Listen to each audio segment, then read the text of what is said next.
Right, welcome to Monday Night Live. Better late than never. Apologies for being slightly late on this October evening, should we put it that way? The first MNL and the 48th episode of what's been a cracking cricketing broadcast. My name's Avnish Hegde, dressed in the India whites, even though we just smashed Bangladesh on the weekend. We have another man dressed in white in terms of Nikhil Popat.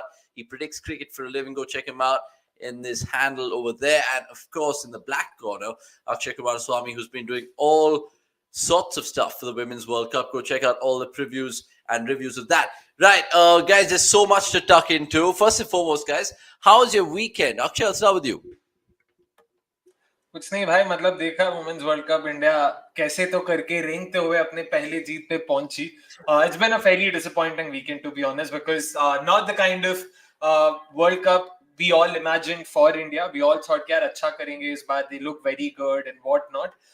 Hasn't been the case. We all saw what happened on Friday, and that pretty much foreshadowed the rest of the weekend. So yeah, it's been a fairly slow weekend for me. Nix, what about you? Well, the season has begun for Navaratri, so it's very rare for me to be here recording something at this time, but that's okay. MLL has had that preference all the while. And Baki cricket, yes, I agree. Akshay very smartly put it. Pehle jeet pe pochi, because having done half of the reviews with Jeet, it's fair and good to hear them speak so much about the game. And yeah, India, we'll talk about it ahead. So there is lots to talk about for the Women's World Cup. Yeah, I mean, lots of comments already flying in, and I see where you guys are going with the Women's World Cup chat. There's plenty to dig into that later on in the show. Let me just tell you guys and all the beautiful listeners right now what you can expect in this one. First, we're going to be talking about India's T20 template, because this is the first series under Gambhir, pretty much with the T20 scheme of things. And I know, like, he's got the job already, but like, now he has it really. So let's see how he takes it forward. We'll talk about some fascinating subplots there. We'll also draw some light in terms of the IPL news and what's been hitting our screens in the last week or so. We'll take plenty of your comments, and not to forget, just like the show and tell a friend before we get started. Now, I did have a good weekend myself. I watched United, of course, draw, which was not bad. But more importantly, on a Sunday, I caught up with an RCB legend. Okay, let me just ask you a couple of quick singles, because you took a lot of them in your life. First one, Shiv, Indian food or scoring runs against India? Which one do you love more, or did you love more? I love both of them. I love both of them, man. I grew up in an Indian home. I eat Indian food every day. And, you know, without the food, you can't go out and score runs. I think I'll take food first, and then I'll go and score runs after. Actually, I'll tell you what, great chat. We got 28 minutes out of it. I think that Unwind's going to come on Diwali, but spoke about a whole host of things, man. Anything that you wanted me to ask him? Yeah, I mean, it was primarily around, of course, his stint at RCB, and importantly, of course, you know, everyone knows about his stance and what really, you know, made him stand out in front of everyone else. And also him being classified as, you know, red ball cricketer wasn't really the case. हमने white ball cricket में भी देखा, we all remember. A Freudian slip, unfortunately, but exactly in terms of how everyone remembers the 6 against Chaminda Vas, if I'm not wrong, way back in 2007, winning the game for West Indies off the last ball. So वो उन सब के बारे में जानना था, and I know you've done due diligence in terms of asking all those questions. So that, funnily enough, the last ball 6, he speaks about that, and he absolutely kind of remembers it in the way that Mr. Malya called him after that, and then that was when the whole RCB Connect happened, and it was inevitable. Next, on Chanderpaul, obviously people are saying stance in the comments and all of that. Is there any quick memory you think about him? I mean, mention his name. I would have just loved to talk to him about how does he feel about watching his son play cricket, and he's played with him. And I think there are very few people who have been able to do that. Mohammad Nabi is one of them. And Chanderpaul again. I mean, you think of him, I was missing those black patches below his eyes. But I think that feeling would have been special to talk to him. And Baki, there are so many things with Chanderpaul that you don't want to remember. So I'm happy to stay away from those scars. Thank you. Yeah, I mean, we spoke about his son as well. So it's going to be a good unwind, that one. Speaking of unwinds, plenty more to hit our screens. I think the next one is Varun Aaron. I can't wait for that one to be released. Right. On to MNL, though, this week. and we'll start with that India versus Bangladesh T20 series. Remember, let's just give you a little insight of what's happening at cricket.com as well, because we're doing lives with the Women's World Cup, so that's an everyday thing till the 20th. We're not going to be reviewing the India-Bangladesh series for you all. We're thinking of projecting lifestyle in a different way, in a way pretty much similar to an MNL, where it's more interactive, where there is pretty much a topic that we're talking about and then dissecting that further. So just watch our spaces closely in the next 1 or 2 months, and you'll see what we're hinting to in terms of our live show and a revamped version of that. Right, Akshay, India versus Bangladesh. Did you see it? I loved it, and I'll tell you 3 things which caught my eye.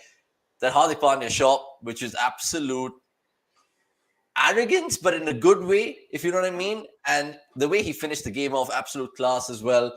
Sanju Samson, is he going to be reborn as an opener? I don't know. That 12 ball 25 gives me an indication that he could. And Varun Chakravarti was a third standout for me, because he went on to tweet, I think, where he said, I need a goddamn PR agency, and then how he's bounced back, and to do that in fine style as well. So those 3 caught my eye. We'll talk about plenty of the other things. Akshay, I'll start with you, and then we'll get to Nick's. What did catch your eye in that first T20 in Gwalior? So I didn't watch too much of it live, of course. I was busy watching the World Cup. But what I did see live was Mayank Yadav's first over, that maiden especially. It almost seemed like, I'm forgetting who the batter was, but the reputation preceded the man. So in the sense, everyone was expecting a 150 plus bowler. So the guy, the batter was very much at discomfort in terms of, "Arey bhai, bahut tez aayega, kya aayega, kahan nahi aayega." So he was very tentative, but all in all, it was genuinely good to see someone who's not just pacey but is also accurate. So that was great to watch. And apart from that, I did catch a glimpse of Nitish Kumar Reddy's bowling, क्योंकि मेरे को ये भाई पे बहुत भरोसा है. इन भाई साहब को मुझे बहुत इंडिया के लिए खेलते हुए देखना है, IPL में भी खेलते हुए देखना है. And it also gave me a lot of joy seeing both of them have been capped. I know it sounds very sadistic, but it was just great joy. अभी ऑक्शन में और ड्रामा होगा और मजा आएगा देखने के लिए. तो exactly. And now the 2 more guys who might be on that verge of getting capped is Harshit Rana, and then who knows, Yash Dayal in that New Zealand series. But just going back to your Mayank Yadav point, just in terms of stats, has anyone done that before? Bowl a maiden over in their first ever T20 over? Not for India. No Indian has ever done it from what I remember. I don't remember the exact stat though. Yeah. I think there were a few, but I'm not sure if there was Arshdeep Singh, if I'm not wrong. Ajit Agarkar has also done it. So there are. Yeah, that's true. And so he selected both. And the batter was special also. So Tawbid Rizai, that's okay. We'll give it a pass. Yeah, I know. I was gonna allude to that next, but on to you then. What did you observe closely in that first game? And were you happy with the batting order? Were you happy with the approach? Because it was a flat deck. I know people across the border will always howl abuse, but they said, oh, you should have batted first. So do you think they were kind of taking it easy in the first T20? Yeah, we are tired of asking them to bat first and test their skills. But you can understand why they don't do it, because Zimbabwe loss is what springs to your mind. Sri Lanka loss is what springs to your mind. To me, I hated the run out. I can't stress enough on the fact of watching Abhishek Sharma getting run out. Absolutely nonsensical, no need. But the good thing was Hardik's intent. I think that was very, very refreshing. We've talked long and hard about how we want Hardik to come in and just smash. So that I think was very, very pleasing. And Surya Kumar Yadav, I want to still see how is he able to pick up balls from outside off and still put them to fine leg. I mean, I'm sure we all saw that graphic yesterday. So many of those runs over fine leg are so far upside off. So I'm very keen to see, because Bangladesh had fielders for him. But he eventually did get out to that shot only. But, it's incredible consistency to be able to just pull it off so well. Yeah, indeed. I was just paying attention to the comments as well when you were mentioning your points over there. And good to see a lot of people, as usual. Rupendra Yadav in the chat, Parth, the direct hit, Vasant Narayan, freaking awesome. Tanbir 53 saying, I watched typical Tottenham performance against Brighton. I didn't see that game, man, but please enlighten me in the chat. Why no watch along? Look, we're, again, re-strategizing a few things in terms of live content on cricket.com. We'll come back to you on that. I know all you guys are a lover of our live content, but we will have some special live shows, more tailor-made, curated the way you guys want it. So just watch the space, like I said, in the next couple of months. Should India fast-track Nitish for Australia Test Series? asking Vasant. We do need a fast bowling all-rounder. Plus, he has red ball experience, so he's had miles on his leg. Still early days with Nitish Reddy. We saw a little bit of him in the Lip Trophy as well. So we don't want to kind of fast track anyone. It should probably be drip fed them in at the right time, or drip feeding them in at the right time. I just want to get back to you guys and some of the talking points over there. Let's just talk to you guys about Varun, because essentially, even if I'm looking at the big boys returning to the scheme of things, yes, Gill and Jaiswal at the top of the order. You have Akshar and Bumrah who are part of the T20 still. So where does Varun fit in? Do you think he's a replacement for Jadeja, even though he's one-dimensional, even though many people are saying his mystery can be unraveled, so on and so forth? So where do you guys stand on Varun? Like tomorrow, if the World Cup's happening, is he part of your 15-man squad? Next. Yeah, I think that order is a bit tricky. I was actually, to be very honest with you, surprised that he started over Bishnoi. I'm not quite sure what is the stance there on Bishnoi as well. And he's a vital cog because, again, you picked him for a reason. Fast leg is what you wanted. Gives you an option against left-handed batters. So I thought he would be starting over Varun, because you have to remember when Kuldeep is back and when Akshar is back, who all are you going to play? How many are you going to be able to play? And remember, the World Cup will be in India. These are not going to be slow low decks where 140 or 150 will be enough. So to me, the order remains Akshar, Kuldeep. I'm really not sure about how do I place Bishnoi and Varun in that list. So we'll have to just see who gets how many games, because I don't see them surpassing Kuldeep just as of now. So probably Akshar plays for sure, and then one of these two can sneak in, because there's also Sundar. So Exactly. So I was going to allude to Sundar as well, Akshay. So where does he fit in this jigsaw, if at all? To be honest, yeah, I don't see how Sundar gets a nod ahead of all these players, because there's also Riyan Parag. Agar unko ek off spinner chahiye bhi, there is Riyan Parag who they can use. So clearly, it's not like before Jampe. There was a clear dearth of off spinners, which is why Washi was able to hold on to a spot. That's not the case anymore. And I do agree with Nikhil Bhai. I was very surprised when I saw the playing 11 and that Varun had gotten the nod ahead of Ravi. It seems like, Gautam Gambhir ke tarah Team India has also sort of moved on from an LAC spinner to a KKR spinner. But again, I'm not saying that there's no connect that way. It's just that Varun Chakravarti has had a phenomenal season for the last 2-3 years, phenomenal IPL rather. So fair call, but I feel Ravi Bishnoi definitely has a reason or two to feel hard done by, क्योंकि उसने खुद अच्छा किया, ऐसा नहीं कि उन्होंने अच्छा नहीं किया. He was in fact ranked number 1 at the end of the last bilateral series India played.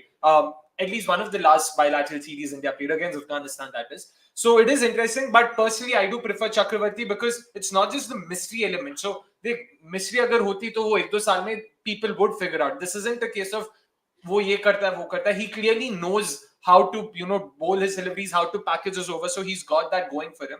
So yeah, I do like what I see of Varun, and more than happy to have him over Bishnoi as well. And he's had the form to back it up. Of course, joint highest wicket taker in the IPL, 21 scalps or something like that. So he's been showing his worth, and that's why he was kind of frustrated in terms of, okay, why haven't I got the India call-up as yet? So is it safe to say, boys, that it's pretty much Kuldeep in terms of a number 1 spinner in T20s, and below him you have the category of Varun and Ravi Bishnoi, because even in terms of batting ilk, they're similar. And then on the other boat, you have Akshar, who's your number 1, and then under him you have your Sundar and Parag. Fair? Not Parag. Parag is still a batting all-rounder. Parag, I know, is more batter, but essentially, if you look at a spin bowling all-rounder from that lens. So it's Akshar and Washi potentially, but I don't know if they are also vying for the same spot, because Akshar is a sure shot right now. He's a starter for India whenever he's available. Yeah. And just a word of So just a word of caution from my end for Riyan Parag is, I don't want him to be shoehorned into number 5, number 6 kind of guy, because we've seen what happens with him when he's pushed into that role. So I'm very keen to see how they manage all of this, because you have to manage Riyan's entry point. If you're playing Nitish Kumar Reddy, if he's going to bat at 4, you have to manage how they are going to fit in so many all-rounders then, because there is Hardik also to come. So Sundar, again, somebody pointed out about Sundar not bowling with a new ball. I mean, go back to 2016. That was the first impression that all of us had, that, oh, great, we've got an offie to bowl in the power play who's not just Ashwin. So there are plenty of options for them to use, but I think I'll be very careful of putting them together at the wrong spot for them to come good. So hopefully that doesn't happen with Riyan. Okay, interesting. Part saying Parag won't bowl in flat conditions. Neural Axwasam with Bishnoi the next Jadeja and fielding. And Saroj saying feels sad for Chahal, drop straight after the World Cup. Keep your comments coming through. Just want to tackle the second point in my head right now. Sanju Samson, he did play that Zimbabwe series, got a couple of ducks in Sri Lanka, and now he's opening, which is not a position that he's not been used to. Yes, we associate Sanju as one, pretty much two down, all of that. But if he's given this chance, Akshay, under Gambhir, can he just not take it? Because I know Pant is always his kind of shadow looming large, for him at least. In T20s, Sanju, I think, can be contesting for the spot in the 2026 World Cup. He can be, but to be honest, I think this is more of a stopgap solution because none of the other, first choice openers are available. Gaikwad, Kishan, all of them are busy back home. So given that Sanju Samson was sort of available, was the only option available to open with Abhishek Sharma, I genuinely don't see Gambhir grooming Samson or developing an opener out of him. Because already काफी सारे नाम हैं. There's Gill, there's Gaikwad, there's Sharma. So then where does Samson fall? Is he an understudy to Sky? Perfect one down. Yeah, he's a backup option. I don't know, because ideally number 4, number 5 पे खेलना चाहिए, but I see Gambhir backing Pant over Samson, given that already World Cup भी खेल चुका है, he's a World Cup winner. So unfortunately, I don't see Samson being a part of a full strength India 11. Like, I don't see him. He's only going to be a part of all of these bilaterals wherever necessary. अगर number 5 का slot खाली है तो number 5 पे खिला लेंगे. Opener का slot खाली है तो वहाँ पे खिला लेंगे. That's pretty much it. I don't think he's a first choice opener for India. And is that because also he's kind of one-dimensional, Nicks? Because we talk about Riyan Parag coming in, filling his spot at number 4, maybe. We've seen how Nitish Reddy and, of course, Hardik Pandya is there. So they'll play either at 5 or 6 and they'll swap vice versa. So Sanju, even in the openers race, he's losing out because Gill and Jaiswal are just your incumbent openers in T20s. Yeah, and see, there are two things here because, Yuki will feel bad that, this guy is not even going to be part of the setup. How does he play? But then when you play, that is where you have to step up and just show that why you should be back. I don't think we've seen that enough from Sanju. Even yesterday, I felt like, dude, you had to close the game out. I'm not saying be there till the end, but be the guy who plays the now that Hardik did yesterday, so that people remember you for what you're bringing to the table. Because even for Pant, if you see, his T20 records are not that great. But even then, the perception for Pant in our minds is such that he has a higher ceiling because we've seen him do that in the IPL season. So that is what I have always wanted from Sanju, but unfortunately, it's never come. He'll always play those must languid drives and all, and you'll feel, yes, now we are in, and then just out of nowhere he'll get up. So I have no problem with the intent. Please bat positively, but just do enough to tell people that be that selfless guy. I mean, the Indian team has been on this road of being selfless, not batting for milestones, but making match impact. So I think Sanju is missing out on that, and that's the only way he can be back in the setup and get a longer run. Okay, before I ask both of you guys really quickly to name your 11s if the World Cup is happening tomorrow, I just want to take a few comments right now because Krik Shubhendu saying with this kind of batting order, Rinku will hardly face a ball. He will be underutilized. Greg saying Jaiswal and Pant will be openers. Mohan Titan joining the chat saying, why so much rotation these days? Next series will be another 5 to 6 changes. And Akhil Nair saying, in my opinion, Samson's problem is that he's good at all things but exceptional at none compared to his peers and has not delivered when the opportunities have been given. Sanju has shown good form in ODIs, but they're not picking him in ODIs, saying freaking awesome. Do you see Tilak starting in the starting 11 next match? And this word again, selfless, saying Vikas Shukla, as he just lays back as a producer. He's just had his meal there. I could see him through the screen. And Tilak Varma and Riyan Parag, first choice MO player. And keep your comments coming through. There's more. So, okay, fine. So just for the confusion and people wondering on this Monday night, Akshay, I'll start with you. If the World Cup had to be played tomorrow, what is your T20 international 11 looking like? You can go anyone. You can go like Abhishek Sharma and Sanju, whoever. You don't have to pick according to the public. So, again, you'll be as controversial as you are. So, I'm pretty sure I'll be missing a few names. So, again, pardon my ignorance, but I'll probably go with Jaiswal and Abhishek Sharma at the top, Sky at number 3. I'm having Pandya number 4. Ideally, I would have Samson number. I would have. This is going to be Parag. tricky. Okay. Yeah, I want Parag, but ideally I want Parag at number 5. But फिर keeper कौन होगा? Pant और इन सब के लिए number 6 is very. I would want Pandya at number 6. I would want Parag at number 5, which means number 4 पे फिर. Okay. Number 4 I'll go Pant. Number 5 Parag. Number 6 I'll go Pandya. And number 7 I'm going with Akshar. Number 8, 9, 10, 11. Okay. I'll have one spinner and 3 pacers. The spinner is going to be Kuldeep Yadav. The pacers are Bumrah. Okay, this is tricky. Okay, I'll go Bumrah, Harshit Rana, Mayank Yadav. Okay, interesting. What about Nick's 11 then? I think it's pretty much the same. I don't think there are too many things that you will want to change in the top 6, to be very honest. You'd want Abhishek and Jaiswal to open. Sky 3. Yeah, keeper is the one spot where you can say, oh, maybe you can try people there. Pandya, Parag, Akshar, Kuldeep, Bumrah, I think they all stay. So the only difference that I have is I'd probably pick Arshdeep and Harshit. So that makes it Bumrah, Arshdeep, Harshit. And I'll just hold on to mine for a while. Okay, interesting choice there. I would probably go for Jaiswal, 100% lock in for me. And then I will partner him with Samson. No, Samson is an opener. Okay. Then Sky one down. Wolford gets out. Then Sky one down. Oh, yes. Sophie had to take her out. Sorry. I don't know which game you guys are watching. The Women's World Cup? Which one's going on now? Yeah. England versus South Africa. Okay, yeah. So Jaiswal, I would go Samson. Then I would probably go Sky's captain, Hardik 2 down, Parag 3 down, Akshar 4, 5 I would go for. 5 down would be probably Washington Sundar for me. Right now, you just need a proper off spinner. And then Bumrah, Arshdeep is my pacers. I would want to go for Harshit Rana because I think he could bat. But I would probably slip in... I don't know, man. Like, I don't want to go for the obvious bowlers that we have right now. I would want to say Mukesh, but he's not given me enough evidence. Deepak Char bol dena phir. Deepak Char. Obvious nahi jaye.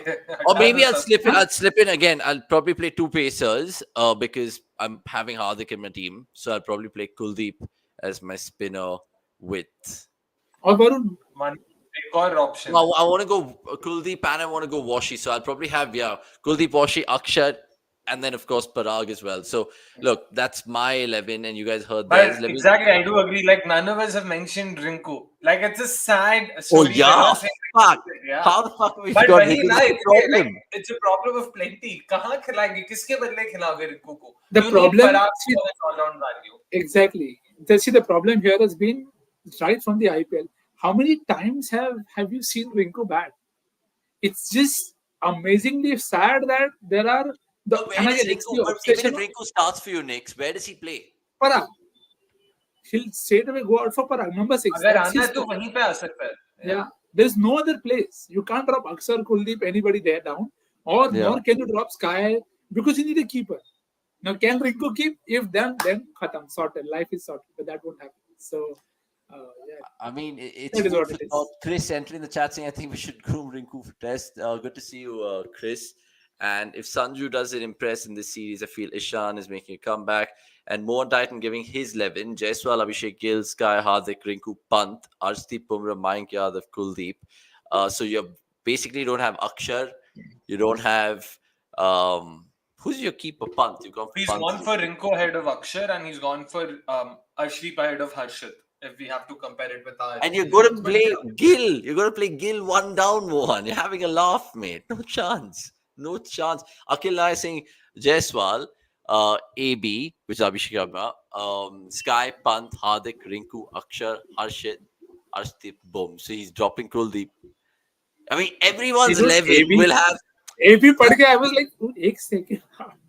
But that's which is, again, theek hai. Like, you understand, but you know that's not happening. But that's what I'm trying to say, right? With India's current T20 cricketers, with now Rohit and Virat gone, you just think to yourself, shit, there's pretty much 24 players or 25 players that can actually build 11 from. And whoever...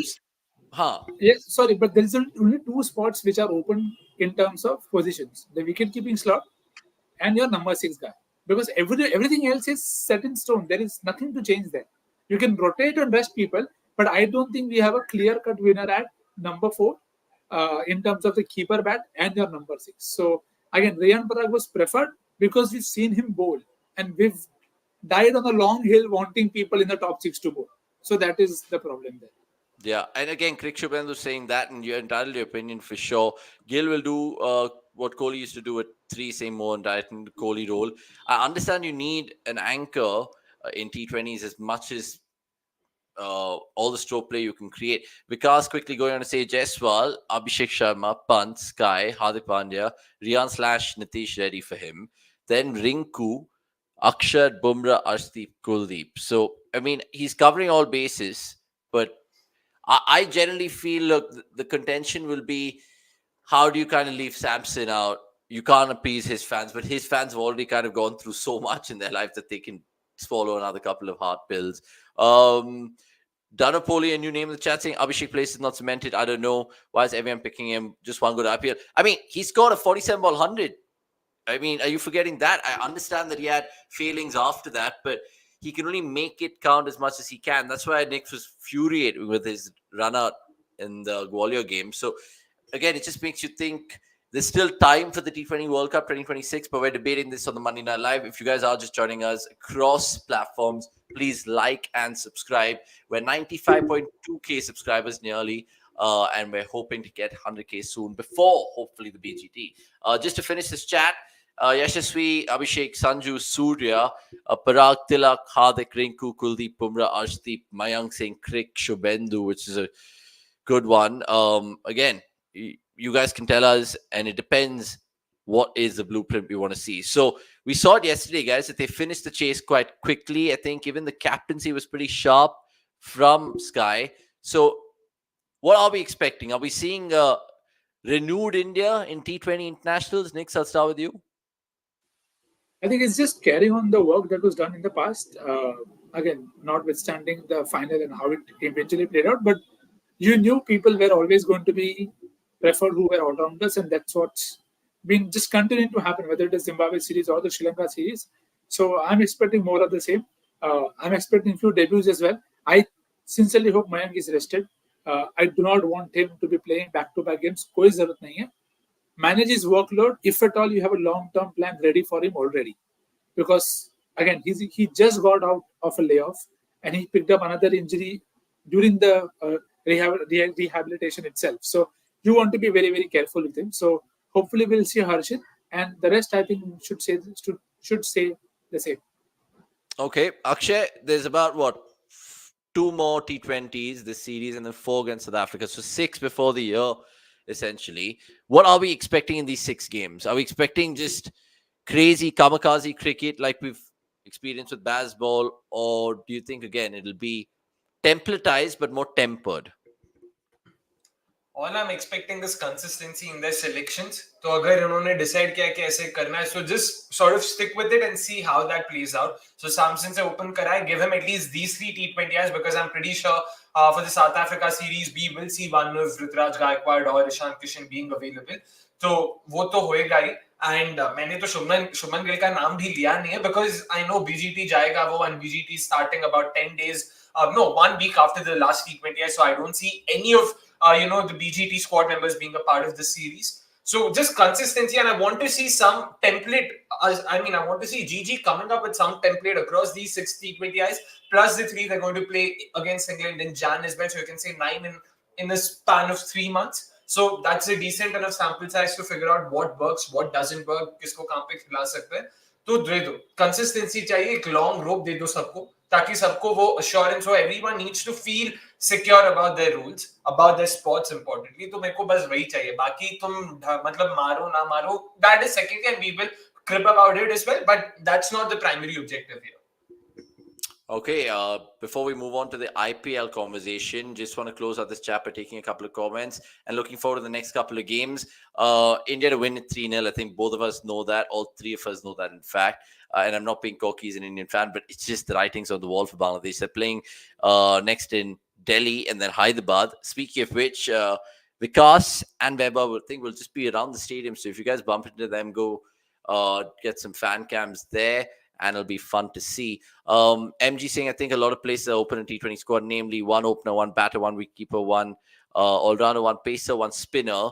And I know where you're coming from, and I know you're saying the basic things, but I fully resonate your thoughts. Given that there is an overlap in terms of tests in T20 and the squad over there, I think there was another new person in the comments, Ameya Jayakar.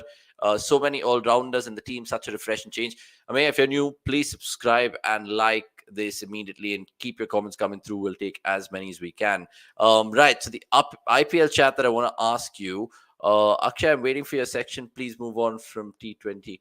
Okay, yeah, we're getting to the quiz section in a bit. I don't know if it's quiz or IPL. IPL, I think, right? IPL.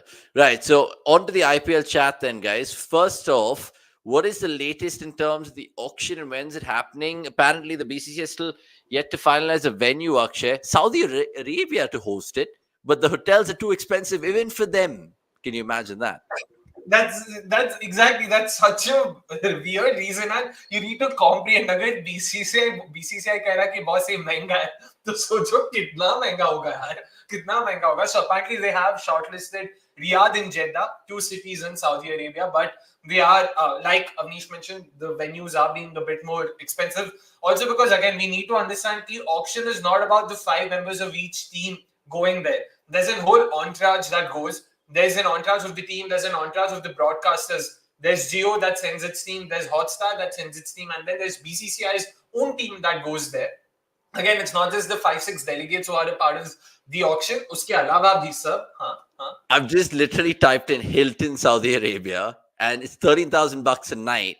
Where compared to Hilton, Dubai, it's $8,000 a night. They can't be stingy about $5,000 in terms of, okay, fine, I understand there's 10 teams and all of that you have to take care of, but surely it's more than that. But why do they want to move it out of the country in the first place? Do you understand that point first? It's become an event in itself, right? So Saudi, I'm pretty sure every country they go to is also paying them. So the UAE government is paying the IPL GC to come here, host the auction here, conduct the auction here, because Dubai tourism ये सब maybe help करता है. And Saudi tourism has been not primary, but has been an associate sponsor with IPL for the better part of the last 2 years. So given that, it makes sense for them. So they want it so that more people hear about Saudi, more people come to Saudi. So apparently, last year it was at the Coca-Cola Arena. So there was also, the auction was open to the audience. If you remember, there were fans and all who were a part of the auction. So they're trying something new. So that's fair. They're trying to monetize that as well. They're just bringing in more revenue. And why Saudi? We all know about Saudi's history with sports washing. In fact, I remember during last IPL, there was a lot of chatter around how Saudi is trying to convince IPL to host another IPL-style tournament in the Saudi itself. So you can see why that's happening, and Saudi has a lot of money. They have a sovereign wealth fund of $600 billion. We can't comprehend that, $600 billion. So they've got money, to say the least. So they and even, of course, just pointing out that Aramco as well, how big a brand it is. It's actually really, really big in terms of in the top 5 global companies after Microsoft and the Apples and all of that stuff. So really, everything's moving towards Saudi. Ramdas Rodi saying, as Zahika moved to LSG camps, so you can see Rohit part of LSG. We'll take all these random ones at the end of the show for sure, including this from Ameya, the Global Super League. We'll talk about that in the 12th man, and if you're lucky, maybe even in the best of the rest. Santosh Sharpa saying, AR Shrikant to be CSK analyst. Again, all these ones, keep your comments come through. Random ones, we'll definitely pick it out in the end of the show. Another thing that I want to ask you on the IPL front, auction at least, what is a date? Because that is really kind of making me sweat personally, because there's tons of weddings to go to in November and December. We want to do an auction watch along, and we just don't know the date. So do you think it'll be just before the BGT? It can't be during the BGT, bro. That'll just be ridiculous. It is during the BGT as things stand, because end of November is what the auction is tentatively scheduled for, according to reports. So these are prominent sites in jahan se articles are it. So again, once again, credible sources. So that way, yeah. So it'll be interesting कि अभी होता क्या. When you say credible sources, who do you trust? No, when I say credible, I'm saying sources that we all, platforms that we all use. I don't mind taking names. So CricBuzz, Cricinfo themselves have reported that the auction is tentatively scheduled to happen in the end of November, 20th or 29th is what are the specific dates mentioned. So BGT का पहला test तब तक हो भी चुका होगा, 22nd को start होता है. So it's most likely going to be during the BGT, also because before the BGT मतलब भाई मतलब एक महीना बचा है, इतने जल्दी में थोड़ी ना तुम ये सब जुगाड़ सकते हो, कर सकते हो. So it'll be a bit tricky. It will. Yeah, people have already booked flights and tickets everywhere. I just hope it comes at the right date. Yeah, that's what I mean. It'll be some sort of scene, definitely. People are saying Ronaldo to, of course, be auctioneer because he was part of the Champions League draw, so you never know.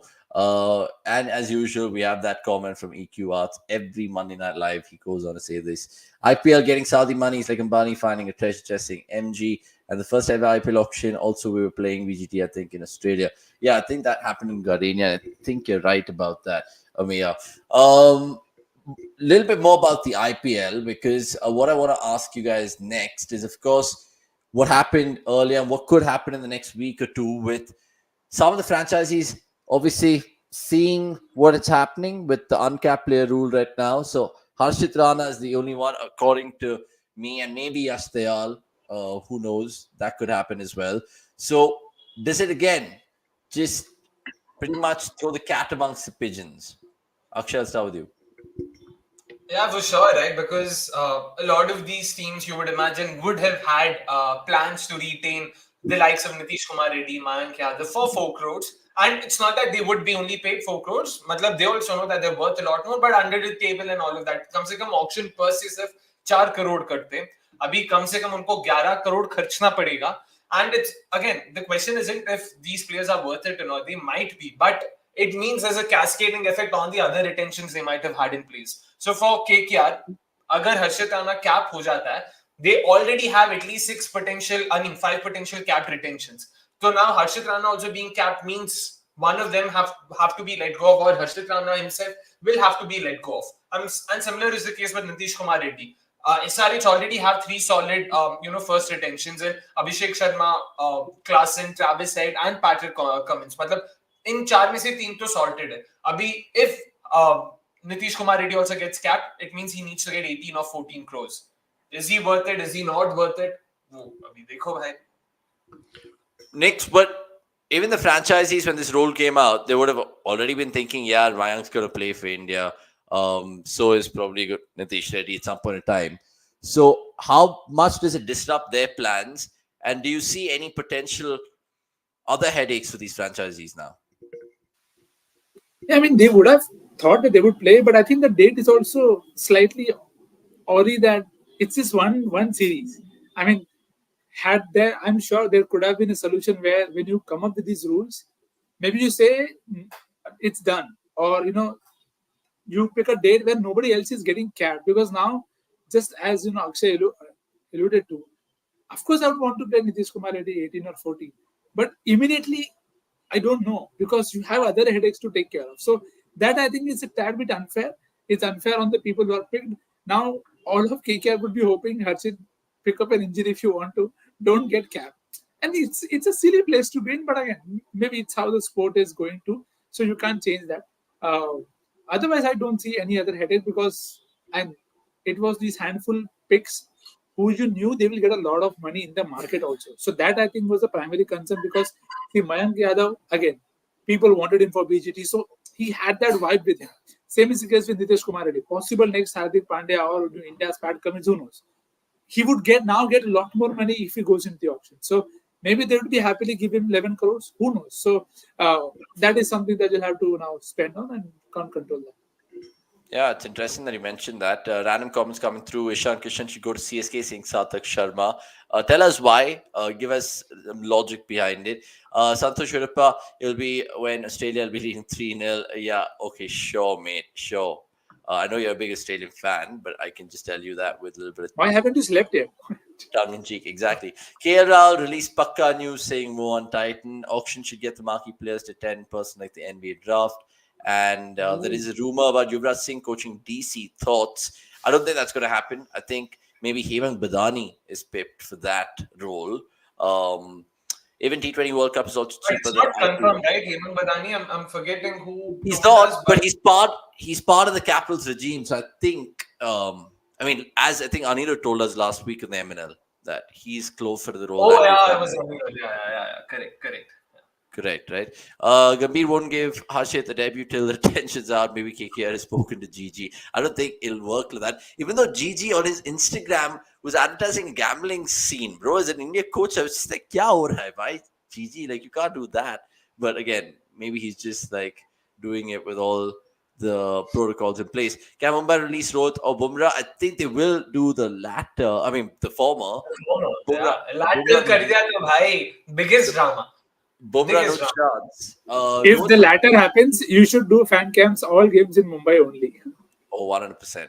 Hardik is leaving, am I right? No, Donapoli. I think he's going to stay for a while.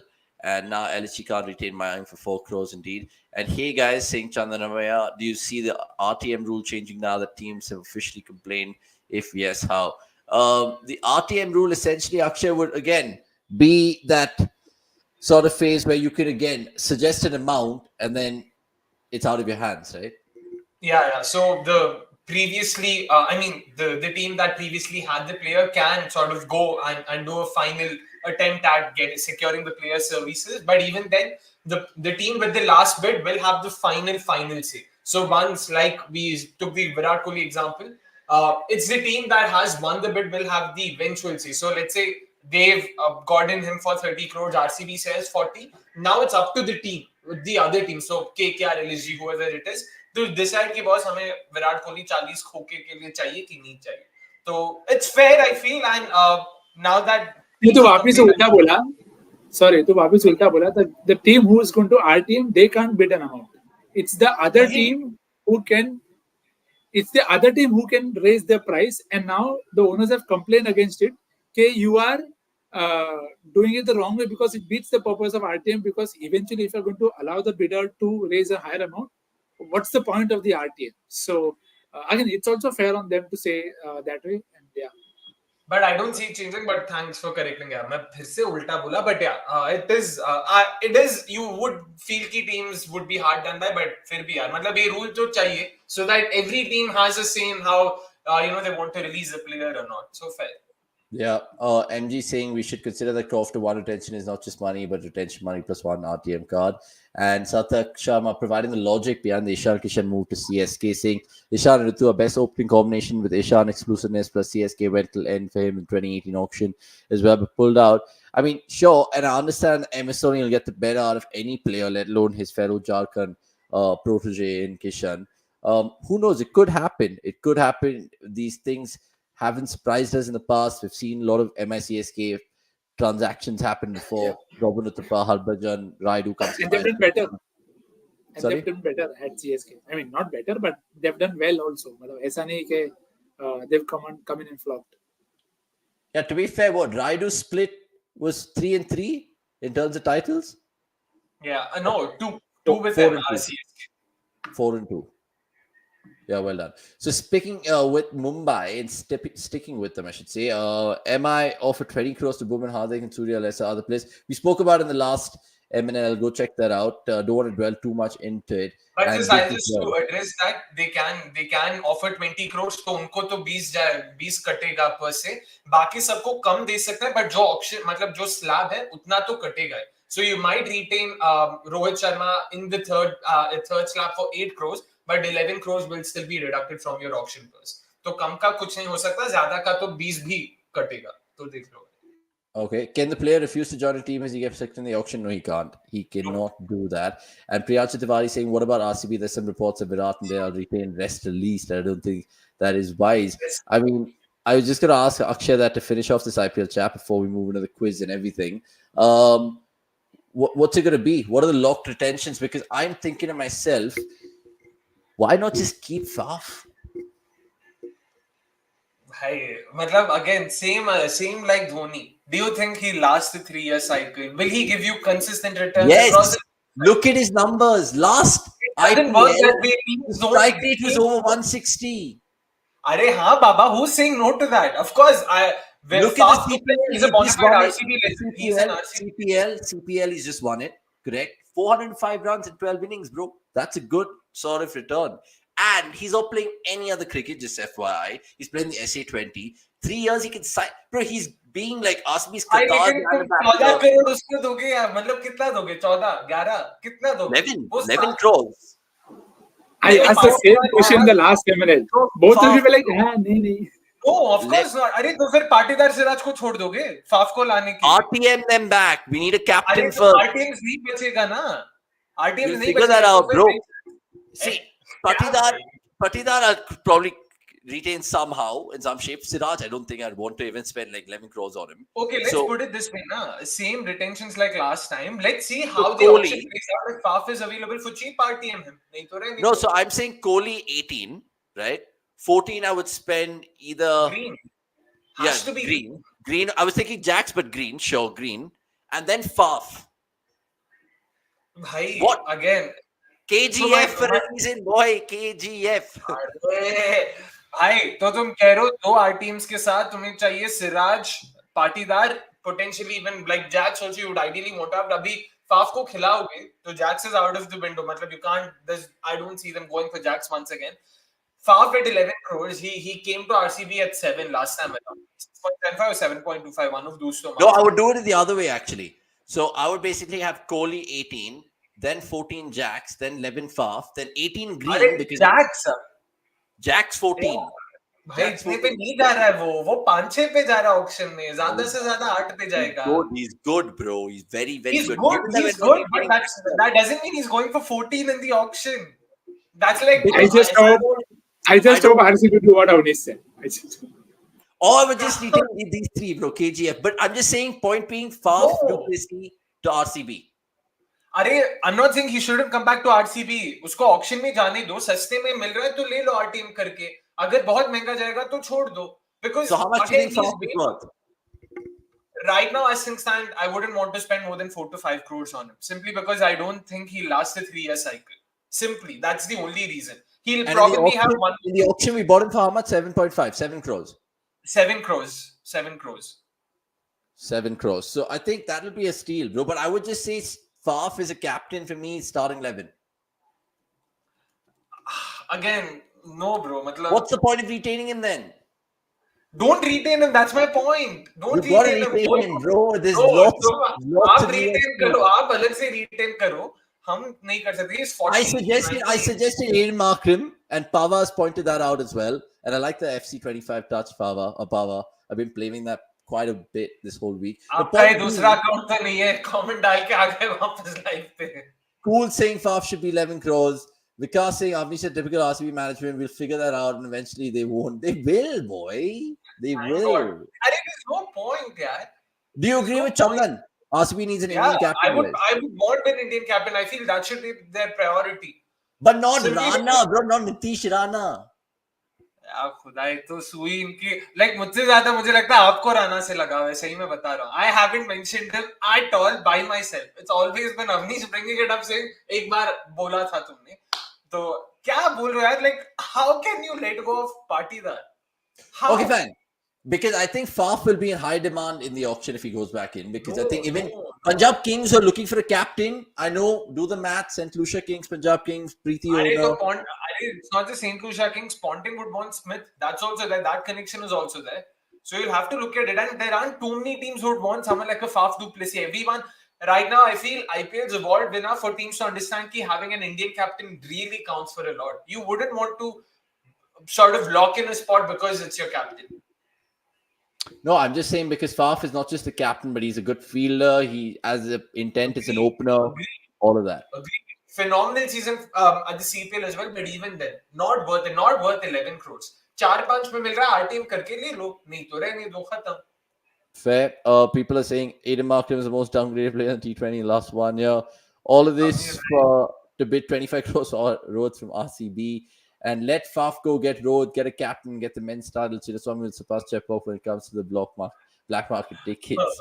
Saying It's already surpass CSK भाई. चिन्नास्वामी के white के ticket ही दूसरों के black के उससे ज्यादा महंगा है, बताओ. RCB captain will be some level. They don't make random guys captains. And new RTM rule is very fair to player. If old RTM, there is then 5 players would anyway be brought back. In essence, a mega auction goes down, saying Sarthak. And RCB ko KL Rahul lena to usse acha Faf hi hai, saying cool. Good to see everyone being involved. Please like this video, guys. Really just takes a second. Please quickly, it takes 1 second to like this video. It just helps with the algorithm because more people will just join our community that we've built nicely over the years. Shaurya Ghosh saying, Avnish, don't forget Faf's contribution. He is good enough for a year. It's not 3 years. Teams like RCB who shouldn't have won would look for current year to win. He's the best IPL opener in the last 3 years. Thanks for that point, Shaunak. And please like this video, and I will take more comments right now. Abhish Pai, I respect you, but you've lost your mind. Jack's a 14, and he will be 41. By Akia, you're acting like a typical RCB manager. I just basically wanted to see all the RCB diehard fans in the comments, and it's good that you guys were irked. And look, in all honesty, Faf is my backup plan, but with all due respect, I want to see what they actually do with retaining the core. Even if they want to retain 2 or 3, I'm fine with it. We're having a special chat with RCB fan groups outside the Chinnaswamy on the 16th of October. Where we're doing fan camps for the Indian-New Zealand test. So that'll be a banging video which we'll release 100%. Right, time to move on. Or actually, do you have any more IPL points to make? No, I'm done.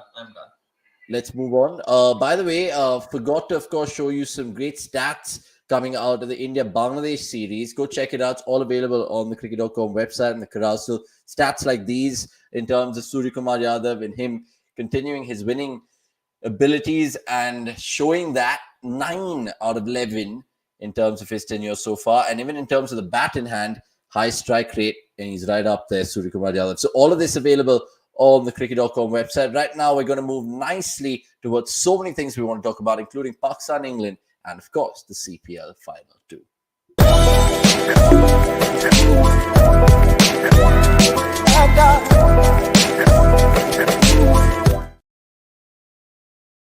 Right, so let's start with Pakistan versus England. 328 for 4 at stumps. They couldn't complete 90 overs, so kind of slow over rate yet again from England. But they were absolutely put to it by Shan Masood and Abdullah Shafiq. Who would have thought? But they got the runs, they got the centuries to show. And more importantly, they kept the Englishmen out in the heat. 39 degrees apparently in Multan, so God bless them all. But next, you saw it. What did you guys watch it on? Fan code at Tamasha? Because I saw it on the good old VPN, which is... Yeah, a bit of the same. Good to have multiple sources there. But it was good to see England learn cricket the other way also. Good to see Shan Masood score a century after a while. I think 4 years of gap. I'm not too sure or sold on the deck, but it's just day one. We know it could just change nature come day 4, day 5. We don't know. And the heat, bro. The heat is surely going to get to the deck, and hopefully it will crack open enough. But good day for Pakistan, a rare one in terms of overall test cricket because they've had a lot of tough days at home. So happy for them and happy to see England also stay for a long time because I'm sure we'll review Oli Pope's successful DRS ratio, talk about it later. But yeah, Pakistan, good century for Shafiq also. He needed that. Hadn't gotten a good score. Babar has missed out on the 50, which was, I mean, a talking point to say the least. Baki to hai dekho, let's see how the entire test pans out. Yeah, he fell before stumps, King Bobsy, and I was going to say Bobsy Kalega on the Monday Night Live Bob, but I couldn't say it because 30 and out. And then you look at Abdul Shafiq, like Nick said, he's got it done before against England, but he got one today. And Akshay just made me think about Pakistan's starting 11 when I woke up this morning and I saw it, and I was just like, dude, not bad because Naseem was back in the 11, Shaheen is back in the 11. I think the guy that we saw in the Australia series, Amir Jamal, who was fantastic. I think he got 18 wickets against Australia, got an 82 as well. So point is this Pakistan's best test 11 right now in terms of all the sort of commodities that they have? This one actually looks good with Abrar being their frontline spinner. Yeah, for sure. I mean, Abrar as a spin option is also not too bad. I know that he not have the greatest of stats. If I'm not wrong, he last played against England itself. That was way back in 22. But uske alawa bhi Amir Jamal, loved watching him. There's Shaheen Afridi, Naseem Shah. That's a really good troika to have. And with the batting as well, good to see Abdullah Shafiq amongst the runs. I know a lot of people had been, especially back home, I mean, not back home, but especially in Pakistan, talking about how he's a very talented chap and usko mauka do, he will come good. Thankfully, he has come good for them, especially against a side like England. So that's also good. All in all, yeah, I do agree with you. This is a fairly strong 11. I'm just trying to think of names that I'm missing out here. I don't recollect too many. I don't know if Haris Rauf is in the thick of things that way for them in the red ball format anymore. So given that, yeah, this is as good as it gets for them.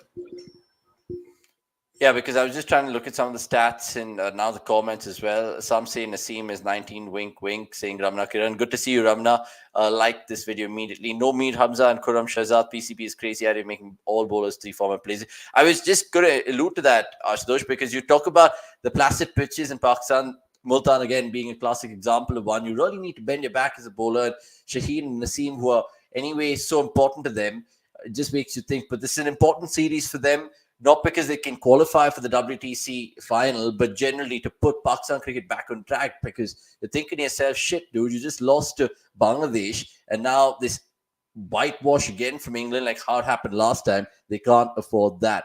Ruben Loganathan saying, what's the advantage of the Pakistan team with flat track pitches like this? The players will struggle when they play overseas. It is, and it just makes you think how they will take 20 wickets when England come out of bat, because I don't know how much England will concede in the first innings, but it just makes you think. How do you rate England bowling attack? Nicks looks inexperienced as well as no help from the pitch. Bryden Cass, Atkinson, all these guys, they're great in their cool and cold conditions, but now it's the real test, huh? Now they're balls in their mouth. But bro, every bowling team, barring a few, will struggle in these conditions, and we'll see how Pakistan goes while they're playing at home. And I mean, it's okay, but when you have your bowling coach preferring golf over coaching your side, it's okay. You'll have to live with some of these calls. The thing is, I want to see is how they cope up with this in terms of more ideas, more plans. You look at the dismissal of Shafiq, if I'm not wrong, caught at a very different region. A set batter, you don't usually see them caught at that point. So these are decks which try and test you, and which is where Stokes' captaincy was also different in the last series, and now Pope is captaining. You see the difference in terms of field settings. So everything plays a part. So I still feel in the entire series, we'll see a lot more of why Jack Leach is who he is, and why Shoaib Bashir, for all his success, still has a lot of things to learn from his Somerset colleague. So again, this is old school flat deck test cricket. I don't think it benefits anybody at this point of time, let alone Pakistan cricket, because you're not learning anything new. You can score runs here, but it's not going to help. But they are happy with short-term goals, so be it. Okay, this pitch is just so that Park batters can make runs and buy some rope from the media and the fans saying Ashutosh Bajpai, and they still have to do it. You can only beat in what's in front of you. Ruben Loganathan saying England bowlers were missing their bowling consultant who was busy playing golf in Scotland instead of being with the team and guiding the bowlers, and the whole world is waiting for England batting on this pitch. And they have their prime batters. Zach Crawley is back. Ben Duckett's there, of course. Joe Root will try to, again, claw his way to break Tendulkar's record in tests, which right now is a perfect time to, of course, plug in a man that we met in Surya. Joe Root is on course to beat Sachin Tendulkar's record. Do you see him going past Sachin's record? I think he's very hungry. Look at the way he's playing. In the last 6 months, he's scored 30% of the English runs during the Test matches in England. The only obstacle could be the 5 Test matches against India. If India find a weakness, get through to him and find a way away, he's not enjoying cricket and he becomes quite miserable about not scoring runs. So it's up to India bowlers now. It's up to them. And the other one is in Australia in 12 months' time. He hasn't scored 100 in Australia. He may not perform so well because his record isn't as good in Australia like it is. I think next year is going to be a big year for Joe Root because you're playing against India and Australia, 5 Test matches. If he overcomes that, then I think he'll probably It'll be interesting to see how much Joe Root gets in this series, let alone all the other series that Monty was talking about. But good to hear from him. More great sort of real content coming out of that LLC trip that the boys did to Surat. So shout out to Akash and Shub for that. They met some cool cricketers. Shub was telling me how he bumped into Liam Plunkett. He got a selfie with Abdul Razak. He spoke to Hamid from Afghanistan, who's been just a cult hero for them, and plenty of other players, including some women's cricketers as well. Right, let's talk about the CPL then, boys, and move on from this Pakistan chat. And tell us what you guys have liked with regards to this tournament. I haven't seen anything of this tournament apart from the highlights of the final tonight. Faf got a 21-21, but I saw Moeen Ali play a little bit and all of that. But let's just quickly unravel some stats for you. Most runs in the tournament, Colin Munro, which he did in 2018. But of course, Nicholas Pooran this time around, 504, and nearly superseding that effort from the New Zealander 6 years ago. Most wickets, you may ask. Well, we have that too, because Noor Ahmed was simply sublime for the St. Lucia Kings. 22 scabs that he got in this year's edition, and way ahead of the others, who were all spinners in the first 4 at least, as you can see there, with Alzari Joseph chipping in with 16 wickets as well. And finally, the CPL winners, just to give you a list of how this tournament has taken shape over the years. It started in 2013, and we've seen St. Lucia Kings win their maiden title. Lots of good names, Trinbago Knight Riders and Jamaican Talibas, of course, pocketing a few. But we've seen others win it along the way, with Barbados in 2019 and, of course, St. Kitts in 2021. Akshay, did you see anything of the CPL? I did catch a few highlights. Early on, I did watch. Uske baad to bhai, matlab India, Bangladesh, then of course the World Cup and whatnot. But a funny thing, so CPL in the last 6 seasons has seen a new winner each time. So that's been a welcome change. You want that. You want more teams winning. So Antigua and Barbuda Falcons are the only team now that remain that haven't won. This was, of course, their first season. Should they win it next season, that means each of the participating teams would have won in the last 5-6 years. Great for the competition, unlike a certain IPL where वही same teams ही और बाकी teams हग रहे अच्छे मतलब गंदी तरीके से. So that was fun to watch. Apart from that, of course, Ghana Amazon Warriors reaching the finals once again, defending champions. Good on them. Imran Tahir यार मतलब चले जा रहा है. So, and you said Dhoni can't play. CPL खेलने अबे एक तो wait. There's a difference between playing a season. No, there's a difference between playing a season of CPL and being expected to play 3 seasons of IPL. There's a massive difference. So please. Baki, I didn't watch so many games in particular. Okay, Santosh saying Alzari and Faf winning. Alzari among the top 5 wicket takers. Indeed. Do you guys get matches as dreams? हाँ, हम खुद खेलते हैं. Last over में 36 run चाहिए. मैं जाके 36 मतलब 6 छक्के मार के वर्ल्ड कप फाइनल जिता रहा हूँ इंडिया के लिए. सब सपने तो आते हैं भाई. I was actually going to ask next Chandan's question. Any new CPL talent that we could see maybe in the IPL now that the auctions are too far away? The owners will kind of have a recency bias. So, do you see any new names?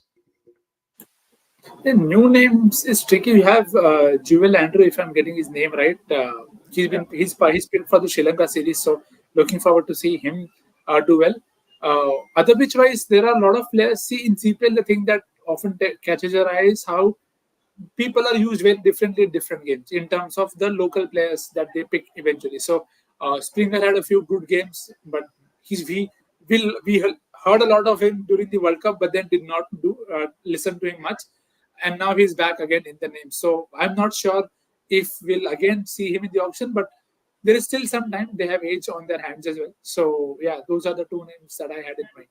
Mikail Louis भी मैं डालूंगा. मेरे को बहुत पसंद आया देखते हुए. Rosin says तो भाई any off spinning all rounder आंख बंद करके ले लो, सब बढ़िया है. Yeah, that is true. Mohan saying new to Asmi a must. Faf ended a short trophy drought. And Shamar Springer, Jewel Andrew, good names being thrown by there. And Chris Gale, West Indies uncapped player. When was the last time? I mean, imagine that was a rule for international players as well. I don't think he played for West Indies post the 19 World Cup, right? No, I don't think so. That'll be mad. Avnish Bhai, who do you think? Who do you pick? Faf for 10 or KL for 18 in auction with age and Indian all factor in mind like that? Faf any day of the week. Any day of the week. I would pick Faf to play. थोड़ा ये click करके डालो KL को भेजो भाई. I mean, KL for 18 technically is a steal. I know people will be like, bhai, pagal ho gaya kya? I wouldn't pay 8 crores for him. But technically, I mean, in this modern day and age and how it works, 18 I think will be a steal for KL. I'd happily take him at that. I mean, I want to know exactly what a producer Vikas thinks, because he's a big KL.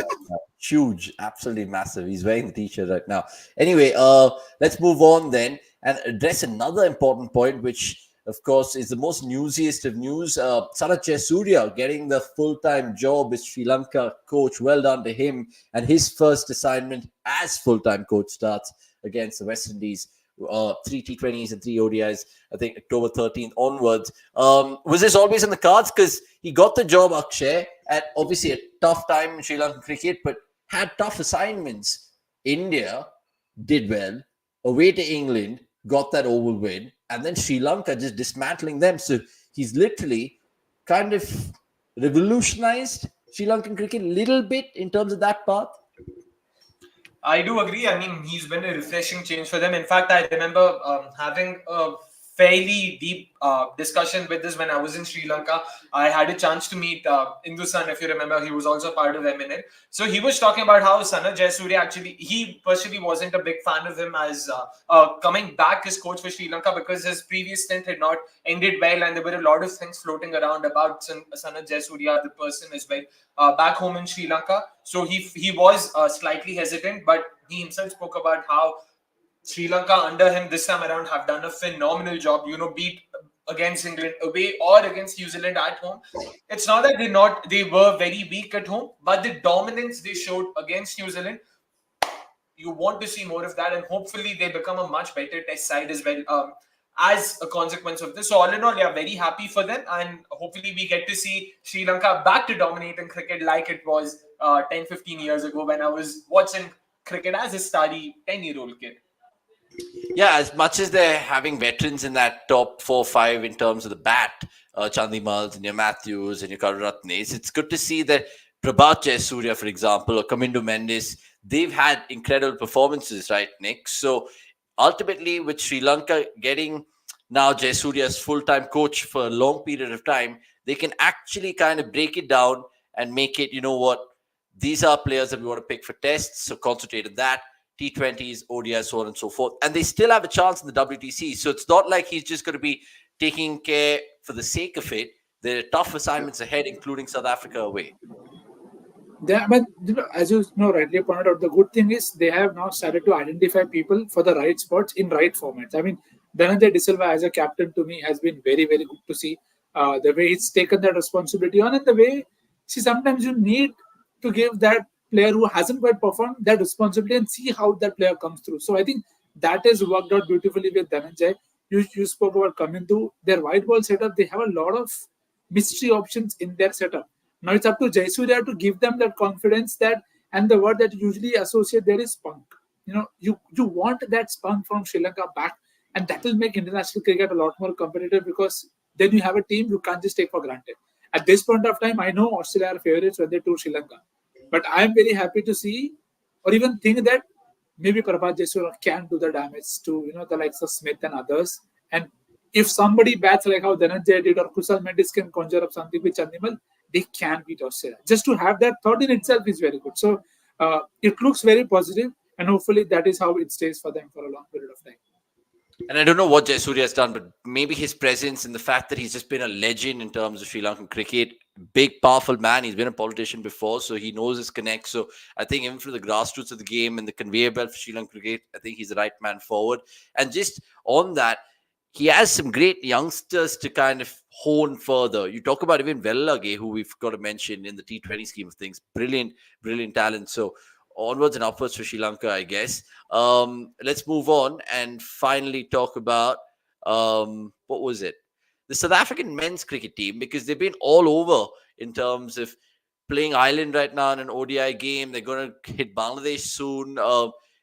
Next, Akshay, what's the latest you guys have been reading in terms of the Proteas? I know Bavuma is apparently going to miss that Bangladesh series because he got a finger injury. Any other latest updates? Burger is also missing the series, and yeah, they've had these very inconsequential bilaterals, a spate of them. In fact, there was Afghanistan, now Ireland, and there's Bangladesh, of course. That's part of the WTC, and then they play India next month. But all in all, yeah, I mean, dekhte kya hota, because even in the Ireland series, I know Tristan Stubbs scored his first century of 75 balls. It was good to see that, but for me, that series was just a reflection of Ireland's own downfall, because the last time these two sides played in a bilateral series, Ireland held their own. It was a 1-1 drawn series because the third match did not happen, and I was really looking forward to seeing more of them and Curtis Campher as well. Uske baad se to it's just been them going down. Baki South Africa pe maine zyada kuch dekha nahi hai bhai. Yeah, because South Africa, they have an important home season, like Akshay said, India first, and then they have the Sri Lanka guys coming over. I think that'll probably be the New Year's test and the Boxing Day test in this year's calendar. But they could still make a fight for places in the WTC if everything goes according to plan. Other results need to go their way, but there's still a glimpse over there. What's been happening in the Ireland South Africa series, Nix? I know you've been following it a little bit. Could you give us a couple of cool stats or things you've seen? Well, Sterling scored some runs today. I think that is newsworthy every time he does. I love to watch him bat, but he can't always score. So Ireland have posted 284 for 9 in the third ODI. That is happening. Lizard Williams is again amongst the wickets. Interested to see how now Tector builds on this score. He's finally got a 60 today. Wasn't in the best of form for some time now. So he's got some runs. That is good. But the first two games were massive losses for Ireland. Hoping this one is a closer game. And then we see what lies ahead, because when you're playing opponents that you know may not be the best suited to the longer format of the game, you are in your mind still a bit more relaxed that you know eventually you will come through. So when they face people at home, let's see when they face India, let's see how they go about it, because come the World Cup final, none of us expected India, South Africa to play the final, but they did eventually. So how does Miller, Klaasen, or when they come back, how do they go about it? Keen to see that. Otherwise, can't reach too much into that. Yes, there is Afghanistan series loss, but you'll sadly say bilaterals at this point of time. I don't know how many take it so seriously. Yeah, because South Africa, of course, falling short against India in that World Cup final. So you think in terms of T20, they're pretty much sorted. Even in terms of the one-day game, I know they're going to be hosting the World Cup, so they'll build their arsenal accordingly. It's just about this WTC, because they have some amazing fast bowlers who, of course, could be so handy for them in that competition. Let's see how it all pans out. Let's, of course, move on to the last thing we want to talk about, and that is actually the question of tonight's Monday Night Live. What is the one thing you guys like and the one things you dislike in women's cricket right now? Because the World Cup's happening, because the T20 World Cup has got off to a decent start. I know people were annoyed with India's performance against New Zealand, and then against Pakistan was all right with that 6-wicket win. And Akshay and, of course, the rest of the panel were talking about all the World Cup games in detail. But I just want to ask these two guys, what is the one thing you guys really like and dislike in women's cricket? It could be anything. Akshay, I'll start with you. One thing is competition, not just the World Cup. Of course, even if you look at the World Cup itself, each of the 10 teams on there, they can actually defeat anyone, and that's been the case. Also, with games in women's cricket, unlike men's cricket, you're never really out. You might be chasing 25 of 25 with 8 wickets in hand, and usually we see men's cricket, this is a stroll in the park, you win it. But we've seen this a lot more in women's cricket. Even from very, very, very good positions, we've seen teams sort of commit blunders and walk out of the game. So that's happened. And I do like that, because it keeps you interested in the game for longer periods. It's not as one-sided. I know Australia usually ends up on the winning side more often than not, but we've seen them also come up with, not just blunders, but also win games that they shouldn't have won, just pulling victories from the jaws of defeat, so to say. What I dislike, like people have mentioned, fielding for sure. It has to improve. I'll cut them some slack when it comes to Dubai, because this is the first time Dubai is hosting women's internationals, and the Ring of Fire and all of that would have definitely played a role. But even then, some of the catches that have been dropped, they are inexcusable. You cannot possibly say or give any excuse for that. Like Asha Shokna dropping those dollies, मतलब दोपहर की धूप थी यार, तब तो floodlight भी on थी, अभी क्या बहाना दे, अब तो बॉल ऊपर भी नहीं गया, तो मतलब कुछ है ही नहीं. So they have to improve. Not just India, in general, teams have to improve. West Indies have committed a lot of blunders on the field, missed catches, missed fields. So that's one aspect I surely would want to see them improve on. Yeah, the opening game also, Bangladesh Scotland, we saw a lot of catches go down with the Scots having buttered fingers. So fair points from Akshay. I think the guys in the comments also kind of going on to mention their likes and dislikes. Jugal, Vikas Shukla, Ashutosh Bajpai, and Priyanju Tiwari. Good to see all of y'all. Nick, on to you. What do you think you love and loathe in women's cricket right now? So I love two things very, very particularly. First is swing. I think you absolutely love the way the ball swings. Bananas in terms Speaking of the degree of swing. Gets a wicket yes, off it. yeah. Yeah, Maya Busher is out, LBW. To Cup, again, excellent exponent of that. She can run through an entire team in those first 4 overs. That is something that I'll miss watching from men's cricket because the new ball hardly swings for a couple of overs here and there. And again, only in select venues does it go on till the 10th, 15th over. So swing is something that I enjoy. The other thing that I absolutely love about women's cricket is off spinners bowling the end overs. For some reason, I enjoy Gardner, Dipti Sharma, Sophia Clestone, finger spin coming into the game, bowling the last end overs. I think it's always fascinating because they have some very peculiar fields. If you look at this exact World Cup, there was a short mid-on after power play. It's so rare to see a short mid-on to stop the single because they know the preferred shot is the single. At least was West Indies, if I'm not wrong.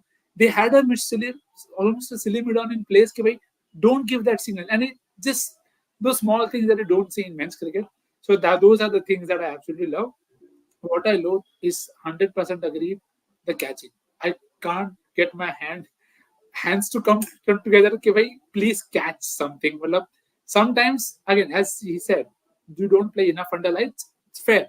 You'll have to take some time. It will take practice. But some of those catches, some of that ground feeling, it feels this is surely a controllable. This is something that you can get better at. So that is something that I genuinely hope that it gets better. And Baki to negative mein wo, that I think it's a bigger miss in terms of fielding and catching. It puts a lot of things off, and it is eventually game changing. It may not always reflect in terms of catches and extras, but it does cost your team. It does, and that's the problem with women's cricket. The fact that I generally liked even the women's 100, which was the inaugural season. If you watch that season closely, some of the fielding was amazing, right? Absolutely breathtaking catches and all of that. Right now, obviously on the world stage, it's never nice to drop dollies. Asha comes to mind. Even the Richa Skyer that she dropped with the gloves on, you could argue that was probably very consolation of a catch, but again, you're just like scratching your head. So I would agree with you guys slightly towards the fielding bit. I think everyone in the chat is agreeing towards that. The random things that I like is we see a lot of them bowling with caps and glasses on. I like that. We don't see that in the men's game. That's honestly a brilliant thing to see. We also love the fact that every time a girl or a woman takes a wicket, and the celebration is amazing. The celebration is amazing. Whether it's a Sri Lankan or whether it's an Indian or even if it's an English girl who takes a wicket, it's brilliant. It's normal, but it's just like much more captivating. And the other thing I would like to say... Also, Darshan mentions a very good point. I do agree with him there. Like in terms of things we like, true all-rounders, completely agree there. In men's cricket, we have this sort of history of batting all-rounders and bowling all-rounders. Not the case with women's cricket. You see, I mean, I've lost count of how many all-rounders they are there, apart from the names mentioned here as well, who can equally contribute with the bat and ball. And I just love that. I absolutely love that. And I remember how surprised I was कि यार इनको classify क्यों नहीं करे क्या batting all-rounder है, bowling all-rounder है, hey नहीं all-rounder है बस. So that's great to watch. Yeah, that was the third point that I was alluding to. Just as you speak, we had a catch drop of again Marizan Kaba Wali's captain. I mean, yeah, speaking of Marizan Cap, we've of course got an exclusive interview of hers available on the cricket.com website. It's a written one if you guys like that. Ashutosh saying this, are they fans and all of that new Dream 11 ad? Why do women's cricketers deserve equal pay every time India loses? Is the dislike from Darshan, and by still women's feeling is better than Park's. So yeah, I mean, exactly. You could even point out some of the feeling that is there in terms of the men's feeling. But yeah, Vikas's comment as well. Right, so look, we're pretty much done and dusted. We did ask a similar question to fans in Bangalore in terms of what they thought about women's cricket. And this World Cup, would they watch it? Let's find out. First and foremost, are you going to watch the Women's World Cup now? Yeah. Who's going to win? India. Would you watch it if India playing the final tomorrow? Without any excuse, I'm going to watch it for sure. I mean, if they go to final, I'll definitely watch it. And it's the same for guys as well. If they go to final, then only I watch a cricket match as well. Why do you like men's cricket but not women's cricket? Because men are so dominant. It's crazy. But don't you think you should give women a chance? Come on. We need to give them a chance, but still men's cricket is like, it's just the pinnacle in a stage where people admire them playing. They like people, who don't criticize them much. People who don't know anything about the game, they speak much about it. Even women's cricket also. They were good players and all. They have done a lot of great things for the Indian cricket. Yeah, we surely watch men's cricket more than women's cricket. Please watch the Women's World Cup and subscribe to cricket.com. Right, so a lot of fun and games there, and there's more content to come out in terms of the Shots Corner. I know both you boys are watching the Women's World Cup, and I need to go for dinner, so we'll end the show. But of course, there's more things in terms of this Monday Night Live. Don't worry, the Howzzat is there. The 12th man is there. But a couple of comments coming through. Bro, you're so creative in your videos. You're the best in cricket talks. I like your videos very much.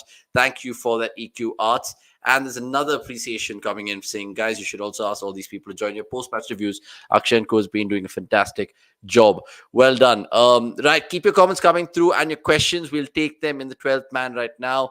But before that, as always, it is how's that? But before that, it's always what's this week, guys? Because come on, I have to get all my graphics in place. Otherwise, my editor and producer will kill me. So look, Tuesday is going to be a good one in terms of the day 2 proceedings in Multan. And then the T20 International, the second one is on Wednesday. We're not going to be doing reviews for that. But like I said, our boys will be in Delhi. So hopefully you guys can catch them. There's more Women's World Cup action throughout the week, as you can see over there. And Sri Lanka West Indies starts on the Sunday. That's Jayasuriya's full-time assignment as head coach. Right, time to move to Akshay's quiz. Finally, it's time for How's That?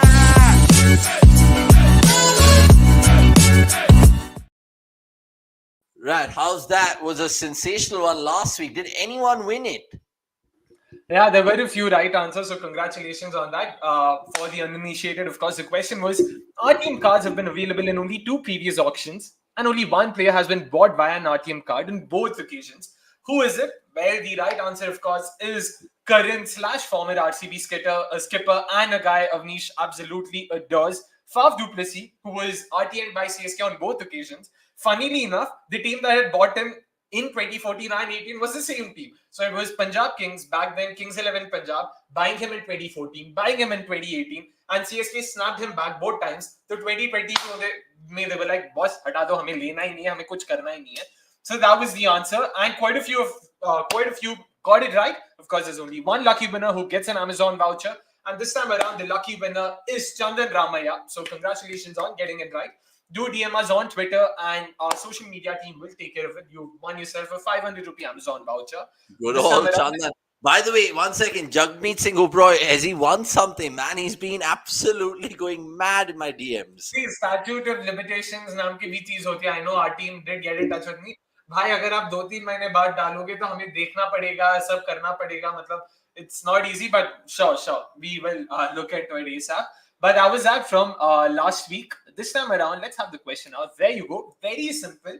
भाई साहब, आप लोगों को बस ये करना है कि name me all the players who've completed the double of 500 runs and 25 wickets in T20 World Cup fixtures. Very simple. Once again, name all players who've completed the double of 500 runs and 25 wickets in T20 World Cup fixtures.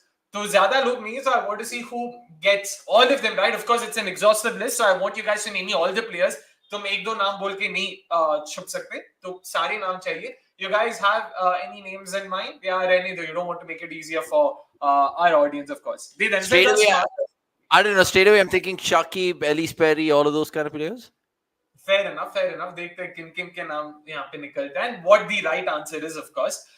So that was that. Let us see who gets it right. I know our audience is smart, तो कोई ना कोई निकाल ही लेगा, तो tension की बात तो है नहीं. And it's an exhaustive list, like you said. But can you tell us how many players? Should I? I'm trying to think. Do you guys want me to say that? I can say it if you guys say yes. If both of you say yes. They do? Yes. Okay. So there's 6 names in total. So I want you guys to name me all 6 of them. Bas. 6 names in total. Okay, it's an interesting one. Get tucked into it, guys. And remember, comment right after we are ending the show. Don't give away your answers right now. The question is, name all the players who completed the double of 500 runs and 25 wickets in T20. Again, like Avnish mentioned, please do not key in your answers in the live chat. Wait for the live stream to end and enter your answers only in the main comment section in order to be eligible for the Amazon voucher. All right, let's move on and answer some of your questions which have been coming through all MNL so far, and that is in the 12th.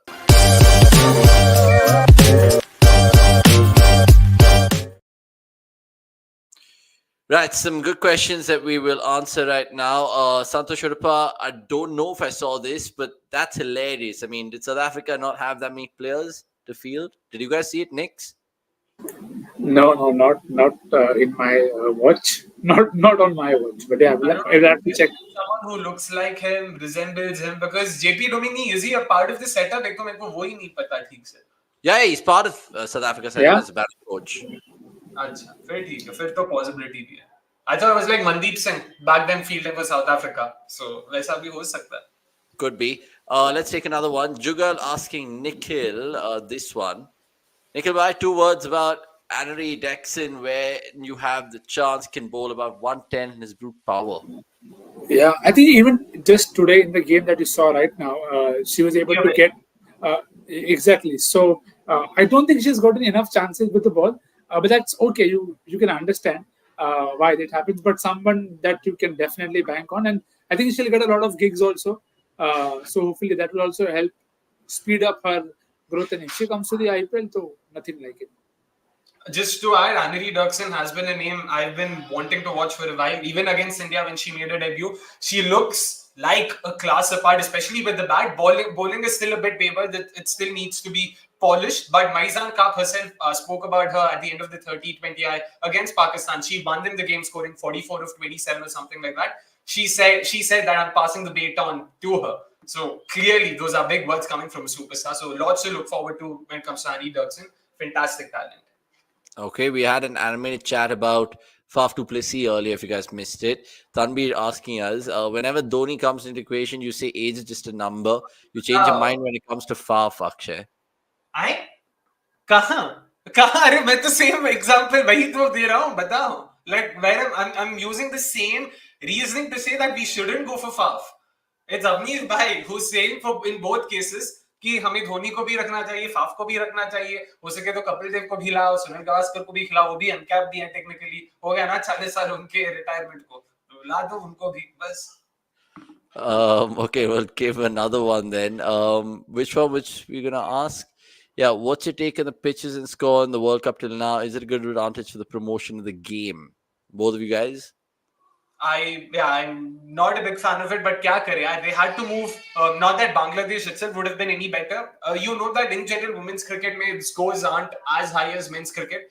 So naturally, you would want at least the surfaces to not, further restrict them in terms of scoring abilities. But this is expected. Dubai, Sharjah, IPL में भी देखा हमने. But what I don't understand is there were other options. Abu Dhabi भी था, which is a better surface than Sharjah. There was also tolerance oval that's been used for a couple of test matches. वो भी use कर सकते थे, तो पता नहीं क्यों यूज नहीं किया. It's sad. Okay, and a final one. Earlier, Ramnas asked us, as Zahir Khan moved to LSG camp, so can you see Rohit as part of LSG?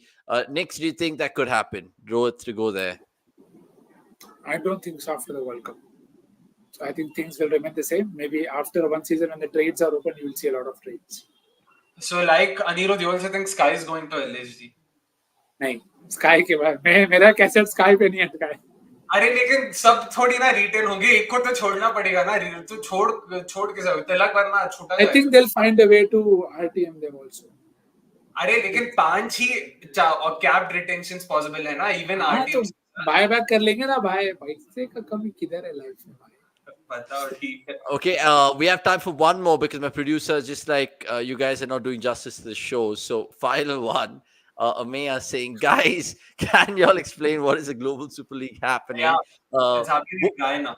What is it, and what is it a cricket West Indies thing?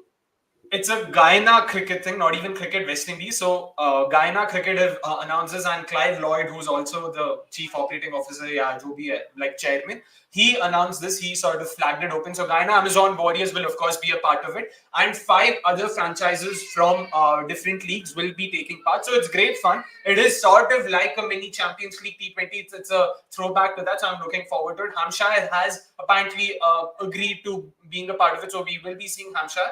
The other 4 franchises are yet to be announced, and this will happen in the later part of November when West Indies is also playing a test series, but it's only Guyana that's playing from the West Indies setup. So baki 5 alag franchises. So there'll be something fun and something different. Importantly, you'll see different talents playing together, and all the games will happen in Guyana, at the Providence Stadium in Guyana. Yeah, great stuff there. So South American essentially, and November 26th to December 7th is what I'm reading right now.